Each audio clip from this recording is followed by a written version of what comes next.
Morbidly Bewitched, the channel where I will be your personal tour guide through the unusual world of funerals, embalming and everything in between.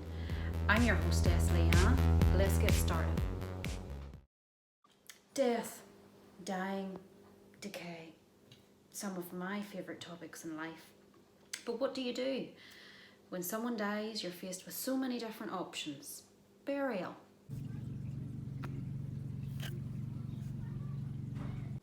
Cremation.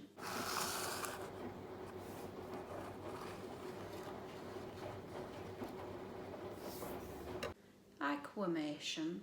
I need to get you out.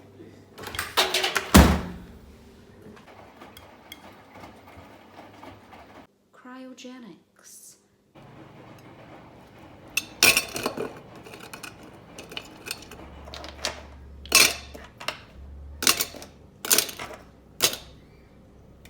Burial at sea.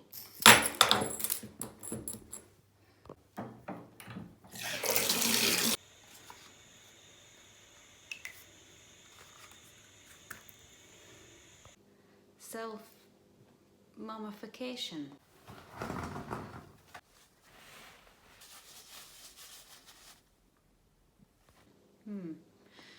In this video I'm going to be discussing burial. I've been in the industry for 15 years. I'm a fully qualified funeral director and embalmer, and I'm going to use this knowledge to pass on some pearls of wisdom to you, which will hopefully give you some advice and guidance in all of those important choices. Burials, the long-standing tradition where we lay our dead in a pretty lined coffin, ready to be lowered into the earth for eternal slumber. Sounds quite pretty. Interestingly enough, graves are not actually 6 feet under. They're closer to 9. That allows for 3 burials in one plot, one on top of the other, with the required 1 foot of soil between each coffin and a further 3 foot to top the last one that went in. That's a legal requirement. That stops any predators or wild animals coming along and digging up Uncle Jimmy, the last one that went in. Graves are also prime real estate. Unfortunately, gone are the days where you can go in and pre-buy a grave before you die. You can only purchase one after somebody dies.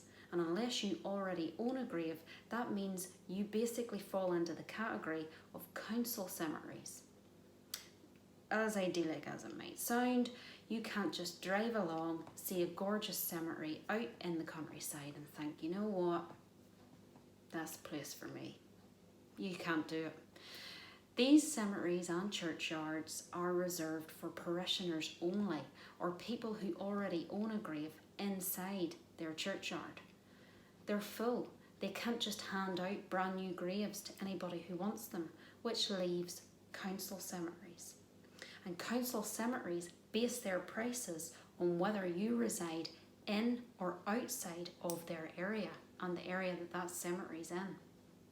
Which means if you go to buy a grave when someone dies and you don't actually reside in the area that cemetery belongs to, you can be charged double or triple just to buy a brand new grave in that cemetery.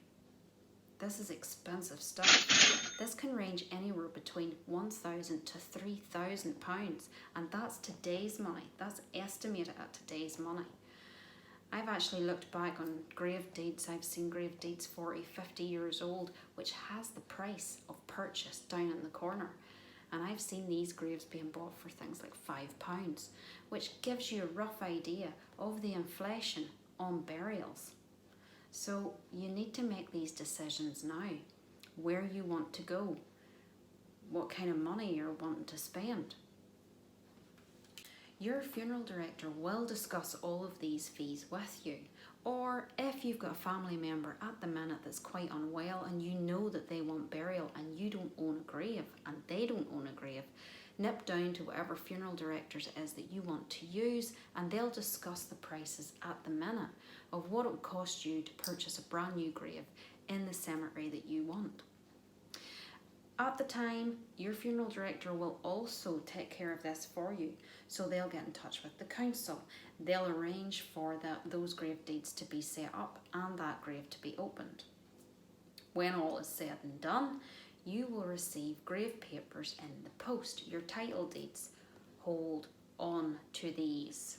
I cannot stress that enough. Years ago, it really wasn't a big deal. In fact, council cemeteries were not that far stretched from churchyards. As long as you knew who owned the grave and you had the section and the number and the details of the person you wanted to go into the grave, you were pretty much set. That is not the case now. Burial rights have become extremely strict through councils, and if you do not have those grave deeds, when you go to open that grave for the second time, you are going to be in a whole world of headache and hassle. You're going to have to prove your relationship to the owner of the grave, and if you're not related directly to the owner of the grave, you're going to have to get in touch with who is to go into the council, sign indemnity forms, and let's face it, whenever you're in the throes of grief, this is the last thing you want to be dealing with. So hold on to your grave papers. Make them very special, make a wee special place in your home for them. Whatever you want to do, keep them in a safe, but look after them. It's going to make your life so much easier down the line. The good news is, when that's all done and you receive your title deeds in the post, you can be the happy little owner of that piece of prime real estate indefinitely.